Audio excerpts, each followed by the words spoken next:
शेतातलं organic carbon कमी झालं तर शेतकऱ्यांच्या शेतीतले उत्पादनाचं नुकसान किती? नमस्कार शेतकरी बांधवांनो, मी सूरज पाटील, एरंडोल ॲग्रो. आज नवीन विषय घेऊन येत आहोत, ऑर्गॅनिक कार्बन.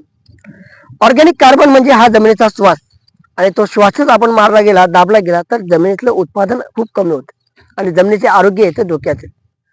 तर हा ऑर्गॅनिक कार्बन कमी झाल्याचे लक्षण काय? जमीन पाणी धरून ठेवत नाही, त्यानंतर आपली जमीन कडक होते, आणि कितीही खत आपण जमिनीला पुरवठा केला तरी त्या खतांचा पुरवठा जमिनीला होत नाही. याचं कारण म्हणजे तुमचा ऑर्गॅनिक कार्बन जमिनीतला 0.5% पेक्षा कमी होणे. तर हा ऑर्गॅनिक कार्बन जर कमी झाला तर जमिनीतले उत्पादन जास्त प्रमाणात घटते आणि जमिनीचं आरोग्य खूप धोक्यात येते. जर याच जमिनीचा तुम्हाला ऑर्गॅनिक कार्बन वाढवायचा असेल तर शेतकरी बांधवांनो, आपण 4 काळजी घेतल्या पाहिजे. त्यातली पहिली गोष्ट, आपण जमिनीमध्ये हिरवळीचे खत वापरले पाहिजे. दुसरी गोष्ट, आपण जमिनीत जे औषध जाळतो ते औषध जाळणे बंद केले पाहिजे. आणि तिसरं, आपण या जमिनीमध्ये शेणखताचा जास्तीत जास्त वापर करून जमिनीचा ऑर्गॅनिक कार्बन वाढवला पाहिजे. आणि नंबर 4थी गोष्ट ही की आपण जीव अमृत वाढवून जमिनीतल्या सूक्ष्मजीवांची वाढ करता आली पाहिजे.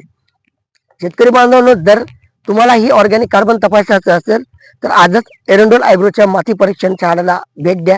तुमच्या मातीचा नमुना घेऊन या आणि आजच आपली मातीचा ऑर्गॅनिक कार्बन तपासून त्या ऑर्गॅनिक कार्बनला कसं वाढवता येईल याची ट्रीटमेंट पूर्णतः एरंडोल ॲग्रोकडून घेऊन आपल्या जमिनीचं उत्पन्न अधिक वाढवूया.